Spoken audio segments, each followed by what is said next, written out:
àwòkọ́ lọ̀gá èdè olóbùrò lọ̀gá ẹyẹ tí ń kọrin lóko. Petals FM 102.3 àwa ni bàbá. Kẹ̀rẹ̀ gẹ̀gẹ̀ kẹ̀rẹ̀ gẹ̀gẹ̀ mẹ́ta tẹ̀tẹ̀ tó ń kì í wàrún tukọ̀ tìrì olólùfẹ́ àwa ìdádùn làwà ó kúrò níbẹ̀ ó lọ́lọ́kan òjọ̀kan onírúurú ìkànnì yìí lẹ́ ó ti gbọ́ kẹ̀rẹ̀ gẹ̀gẹ̀.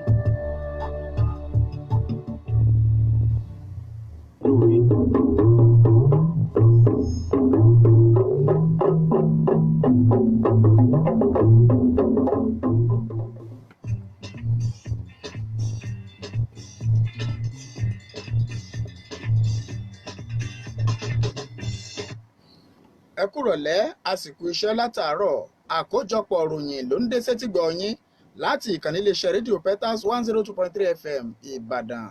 Wálé Ọláògùn lóníròyìn yín. Ṣáájú ẹ gbọ́ kókó tó wà nínú ìròyìn náà. Ọ̀gá àgbà àwọn ọlọ́pàá orílẹ̀-èdè yìí ti fi ikọ̀ ọlọ́pàá tó ń dá sí làásìgbò àtèyí tó ń fi ẹsẹ̀ òfin múlẹ̀ láti paná làásìgbò ní ọjà ṣàṣà sọ́wọ́.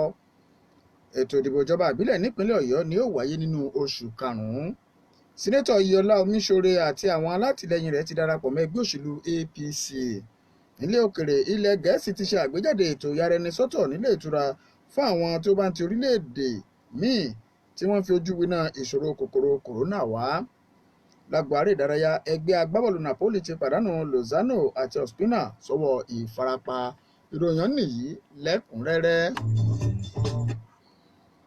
Iléeṣẹ́ ààrẹ ti sọ yanya wípé ọ̀pọ̀lọpọ̀ àwọn darandaran ni wọ́n ń kojú ìkáwọ́pọ̀yìn rojọ́ láwọn apá ibìkan ní orílẹ̀-èdè fún ẹ̀sùn ìṣekúpani àti àwọn ìwà ọ̀daràn míì tí wọ́n sì pa iléeṣẹ́ ọlọ́pàá orílẹ̀-èdè yìí níjà láti gbé orúkọ àwọn darandaran tí wọ́n ń kojú ìkáwọ́pọ̀yìn rojọ́ jáde. Iléeṣẹ́ ààrẹ tún gbà wípé ààrẹ Muhammadu Buhari ni kò fi sí ẹ̀gbẹ́ kan nínú ọ̀rọ̀ làásìgbò àwọn darandaran ní tìbútòrò orílẹ̀-èdè yìí. Olùrànlọ́wọ́ pàtàkì fún ààrẹ lórí ètò ìròyìn àti ìkéde Garba Shehu ló ṣe àlàyé ọ̀rọ̀ yìí lásìkò tó sọ̀rọ̀ lórí ètò iléeṣẹ́ amóhùnmáwòrán kan. Shehu ni ó tún ṣe àpèjúwe rẹ̀ bí èyí tí kò fi ìfẹ́ hàn àwọn ọ̀rọ̀ kan tí wọ́n ń sọ tako ààrẹ Buhari, tí ó sì fi kún pé ọ̀pọ̀lọpọ̀ àwọn darandaran tí wọ́n jẹ́ ọ̀daràn ni wọ́n ti fojú wọn ba ilé ẹjọ́. Shehu sọ wípé ààrẹ Buhari ni kì í ṣe aláṣehàn, tí ó sì fi kún wípé àwọn ẹ̀ṣọ́ aláàbò ni wọ́n ti ń ṣiṣẹ́ láti bójútó ohun tí ó ń ṣẹlẹ̀ ọ̀hún. Ọ̀gá àgbà àwọn ọlọ́pàá yányán lórílẹ̀‐èdè yìí Mohammed Adamu ti pa àṣẹ kíkó àwọn ikọ̀ ọlọ́pàá tó ń dá sí làásìgbò àtèyí tó ń pẹ̀tù sí lọ sí ìpínlẹ̀ Ọ̀yọ́ láti lè bá gba àkóso kí wọ́n sì fi ẹsẹ̀ ààbò múlẹ̀ kí wọ́n tún dá ìgboyà padà sí ọkàn aráàlú ní àwọn agbègbè tí làásìgbò ń bá fínra láìpẹ́ yìí ní ìpínlẹ̀ náà. Àtẹ̀jáde kan láti ọwọ́ alukoro iléeṣẹ́ ọlọ́pàá CP Frank Mba sọ wípé iṣẹ́ àwọn ọlọ́pàá tí wọ́n fi sọwọ́ ọ̀hún ní ó ní ọwọ́ ẹ̀ka ọlọ́pàá ọ̀tọ̀ọ̀tọ̀ nínú ẹ̀ka mẹ́rin tí ọlọ́pàá tó ń pàráàrò àwọn ọlọ́pàá ẹ̀ka ọ̀tẹlẹ̀múyẹ́ àti ọkọ̀ òfurufú alábẹ̀bẹ̀ kan ti iléeṣẹ́ ọlọ́pàá láti ẹ̀ka ọlọ́pàá orí afẹ́fẹ́. Àtẹ̀jáde ọ̀hún sọ wípé àwọn òṣìṣẹ́ ọlọ́pàá náà ni wọ́n ti gbé ojúṣe fún láti jẹ́ kí ètò ààbò kó dúró re ní ìpínlẹ̀ Ọ̀yọ́, kí wọ́n sì dẹ́kun títàpá sí òfin, kí wọ́n dáàbò bo ẹ̀mí àti dúkìá aráàlú, kí ààbò wà láàrin ìlú àti ètò ààbò lápapọ̀ ní ìpínlẹ̀ náà. Ikọ̀ ọlọ́pàá tó ń dá sí làásìgbò ọ̀hún ní igbákejì ọ̀gá àgbà àwọn ọlọ́pàá DIG David Fọláwíyọ, ẹni tí wọ́n retí láti ṣe àkójọ gbogbo àwọn tọ́rọ̀ kàn lójú ọ̀nà àti ṣe àṣeyẹ tí alákànṣepọ̀ nínú iṣẹ́ tí wọ́n gbélé ikọ̀ náà lọ́wọ́ yóò léwájú wọn. Ọ̀gá àgbà àwọn ọlọ́pàá wá sọ̀rọ̀ ìdánilójú wípé iléeṣẹ́ náà ni ó ti ní ìfaraẹnijìn sí ààbò ẹ̀mí àti dúkìá gbogbo ọmọ orílẹ̀-èdè yìí. Ẹ̀wẹ̀, iléeṣẹ́ ọlọ́pàá ìpínlẹ̀ Èkó ti sọ wípé àwọn ọlọ́pàá yóò sì wà ní agbègbè ẹnu ìloro Lẹ́kì títí dìgbà tí àṣẹ míì yóò fi ti ọ̀dọ̀ alákòóso àwọn ọlọ́pàá ní ìpínlẹ̀ náà Hakeem Odùmọ̀ṣù jáde wá. Agbẹnusọ iléeṣẹ́ ọlọ́pàá ìpínlẹ̀ ọ̀hún Múyìwá Adéjọbí ló ṣe àlàyé ọ̀rọ̀ yìí lọ́jọ́ Ajé. Gẹ́gẹ́ bí alukoro iléeṣẹ́ ọlọ́pàá ti ṣe sọ wípé àwọn òṣìṣẹ́ ọlọ́pàá ni wọ́n ti tẹ̀dó sí àwọn ibùdó 5 kan ní ìpínlẹ̀ náà yàtọ̀ sí ẹnu ìloro Lẹ́kì. Ó sọ wípé àwọn ó sì máa wà láwọn ibùdó náà títí dìgbà tí àṣẹ míì yóò fi jáde wá ni. Ṣáájú ìfẹ̀hónúhàn ẹgbẹ́ ẹgbàgbègbè ẹnu Lẹ́kì àti dáàbòbò ìpínlẹ̀ Èkó tí wọ́n pe yamọ rẹ̀ fún ọjọ́ àbámẹ́ta tí ṣe ọjọ́ 13 oṣù kejì ọdún 2021 yìí, àwọn ọlọ́pàá ni wọ́n ti gbé lọ sí ẹnu ìloro Lẹ́kì láti rí dájú pé kò sí ìwọ́de kankan tí ó wáyé ní ẹnu ìloro náà àti pé kò sí ọ̀fọ́n kankan tó fìrù náà gbá níbẹ̀. Àwọn olùfẹ̀hónúhàn bíi 40 tó fi mọ́ gbajúgbajà adẹ́rìnpòṣónú ọ̀gbẹ́ni Macaroni ni wọ́n ti fi páńpẹ́ òfin gbé ní ọjọ́ ìfẹ̀hónúhàn ọ̀hún. Àwọn èrò inú ọkọ̀ ni wọ́n sá àsálà fún ẹ̀mí wọn bí ọkọ̀ akérò bọ̀gìnì PRT kan ti ṣe tó kó àwọn èrò bíi 55 ti ṣe ṣàdédé gba iná lọ́jọ́ Ajé lẹ́bàá ibùdókọ̀ Anthony ní ojú ọ̀nà Ìkòròdú ní ìpínlẹ̀ Èkó tó sì dá ìjayà sí àárín àwọn tó lójú òpópónà náà. Adelé alábòjútó àjọ NEMA lẹ́kùn gúúsù ìwọ̀ oòrùn orílẹ̀-èdè yìí Ibrahim Fanilóye ló fìdí ìṣẹ̀lẹ̀ ọ̀hún múlẹ̀ nínú àtẹ̀jáde kan tó gbé jáde nílùú Èkó. Fanilóye sọ wípé ọkọ̀ bọ́ọ̀sì náà ni ó gba ojú ọ̀nà TBS ní Lagos Island nígbà tí ìṣẹ̀lẹ̀ ọ̀hún wáyé ní nǹkan bíi aago 11 òwúrọ̀. Gẹ́gẹ́ bí ó ti ṣe sọ wípé ọkọ̀ bọ́ọ̀sì akérò náà tó wà nínú ìṣẹ̀lẹ̀ ìjàmbá ọ̀hún ni wọ́n lò láti fi lọ kó àwọn èrò nígbà tí èyí tó kọ́kọ́ gbé àwọn èrò náà tẹ́lẹ̀ láti ibùdókọ̀ Ìkòròdú bàjẹ́. Ó sọ wípé gbogbo èrò inú ọkọ̀ ọ̀hún ni wọ́n rí dóòlà láti ọwọ́ àwọn òṣìṣẹ́ àjọ torí sí ìṣẹ̀lẹ̀ pàjáwìrì. Fanilóye sọ wípé àwọn àjọ náà ló lọ́wọ́ àjọ NEMA, àwọn ọlọ́pàá tó ṣe àbójútó ìṣẹ̀lẹ̀ pàjáwìrì tó fi mọ́ àjọ panápaná nínú. Àjọ elétò òdìbò olómìnira nípínlẹ̀ Ọ̀yọ́ ti ṣe àlàkalẹ̀ ọjọ́ 15 oṣù karùn-ún ọdún yìí fún ètò ìdìbò ìjọba ìbílẹ̀. Gẹ́gẹ́ bí àtẹ̀jáde kan láti ọ̀dọ̀ àjọ elétò òdìbò nípínlẹ̀ Ọ̀yọ́, ètò ìdìbò ọ̀hún ni yóò wáyé láwọn ìjọba ìbílẹ̀ 23 nípínlẹ̀ ọ̀hún láàrin aago 8 òwúrọ̀ sí 3 ọ̀sán. Àjọ náà sọ wípé àwọn olùdíje ní ìrètí wà láti gba fọ́ọ̀mù wọn láti dìbò níjọba ìbílẹ̀ kó wá wọn ní olúléeṣẹ́ àjọ elétò òdìbò tó wà ní kọ́tà 484 agbègbè Tótó Garden ní Agodi GRA nílùú Ìbàdàn nípínlẹ̀ Ọ̀yọ́ kí ó tó di ọjọ́ Ajé 30 oṣù kẹrin ọdún 2021 yìí.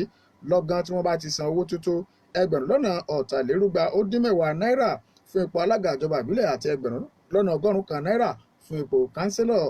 Àjọ elétò òdìbò ọ̀hún wá rọ àwọn tọ́rọ̀ kàn láti ṣe àtìlẹ́yìn fún ọ̀rọ̀ àti ìfọwọ́sowọ́pọ̀ pẹ̀lú àjọ náà láti lè bá a ṣe àgbékalẹ̀ ètò ìdìbò tí ò ní lẹ́jà ń bákan nínú àti èyí tó ní àkóyawọ́ nínú ètò ìdìbò ìjọba ìbílẹ̀ tí ó wáyé ní ìpínlẹ̀ Ọ̀yọ́.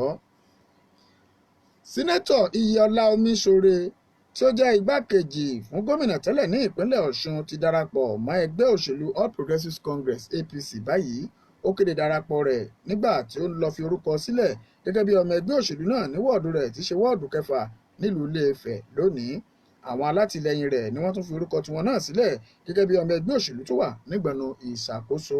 Sẹ́nẹ́tọ̀ Omíṣore ẹni tí ó jẹ́ ọmọ ẹgbẹ́ òṣèlú Sẹ́nẹ́tọ̀ Omíṣore ẹni tí ó jẹ́ ọmọ ẹgbẹ́ tẹ́lẹ̀ nínú ẹgbẹ́ òṣèlú Alliance for Democracy AD láàrin ọdún 1999 sí ọdún 2003 ló darapọ̀ mọ́ ẹgbẹ́ òṣèlú People's Democratic Party PDP lọ́dún 2003 tí ó sì di sẹ́nẹ́tọ̀. Ó fi inú ẹgbẹ́ òṣèlú PDP sílẹ̀ lọ́dún 2018 láti díje du ipò gómìnà ìpínlẹ̀ Ọ̀ṣun lábẹ́ àsíá ẹgbẹ́ òṣèlú Social Democratic Party SDP.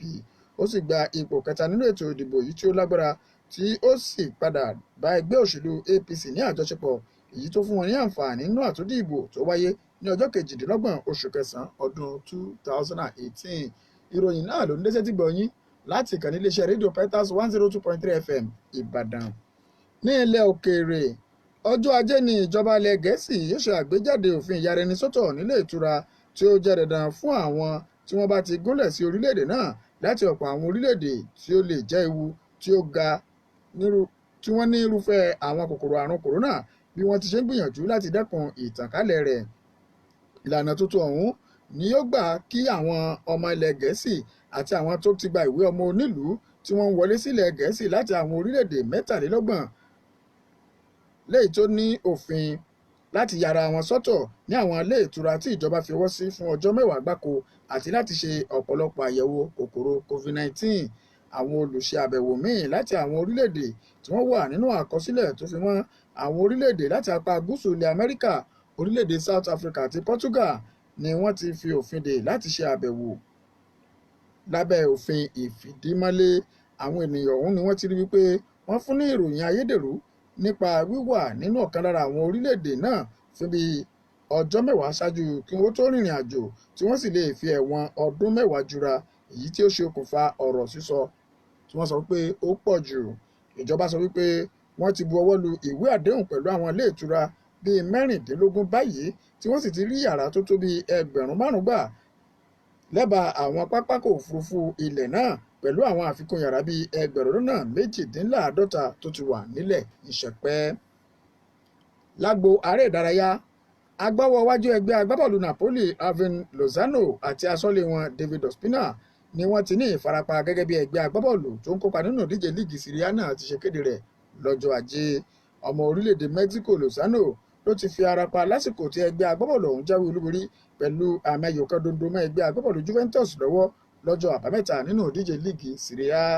Ẹni ọdún 25 náà ló ti mi àwọn 13 nínú gbogbo ìdíje tí ó ti kópa ní sáà yìí, ní ó lè gbà tó bí ọ̀sẹ̀ mẹ́ta kí ó tó tún padà sí orí pápá, gẹ́gẹ́ bí iléeṣẹ́ ìròyìn orílẹ̀-èdè IPI kan ti ṣe sọ. Ọmọ orílẹ̀-èdè Colombia Ospina, ẹni ọdún 22 ló fara ṣèṣe lásìkò tí wọ́n ń gbáradì fún ìdíje náà, tí ó sì lè gba òun pẹ̀lú tó ọ̀sẹ̀ 2 gbáko. Ikọ̀ tí Gennaro Gattuso ń kó sòdí ni ó ti ń làkàkà pẹ̀lú bí ọ̀pọ̀ àwọn agbábọ́ọ̀lù wọn ti ṣe ní ìfarapa tí àwọn kan sì ní kòkòrò COVID-19.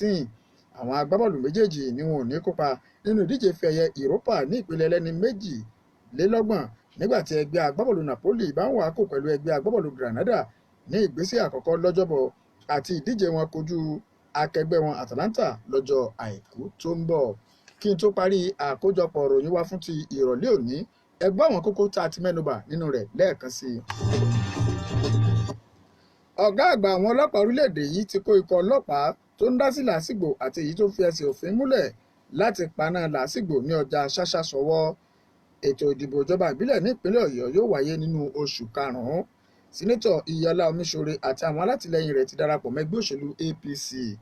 Orílẹ̀-èdè ní ilẹ̀ òkèèrè láti mú wá fún yín pé ilẹ̀ Gẹ̀ẹ́sì ti ṣe àgbéjáde ètò ìyára ẹni sọ́tọ̀ nílé ìtura fún àwọn tó bá ń ti orílẹ̀-èdè míì tí wọ́n fi ojú winá ìṣòro kòkòrò kòrónà wá. Àjẹkọ̀dìmọ̀ lágbo aré ìdárayá wípé ẹgbẹ́ agbábọ́ọ̀lù Napoli ti pàdánù Lozano àti Ospina sọ́wọ́ ìfarapa báyìí. Kí n tó máa lọ, ìdúnkookò mọ́ àlàáfíà àti ìfẹsẹ̀múlẹ̀ ètò ọrọ̀ ajé orílẹ̀-èdè ní làásìgbò ìwọ́mọ̀gànfẹ́ àti bíba dúkìá jẹ́jẹ́ o.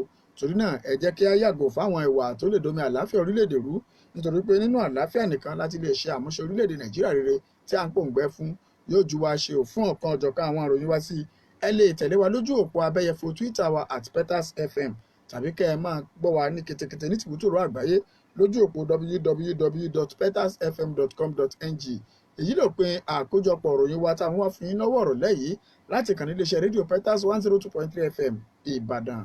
Wálé Ọláògùn lóníròyìn yín, ẹ ṣé bẹ́ẹ̀ ṣe ń tẹ́tí gbọ́ wa.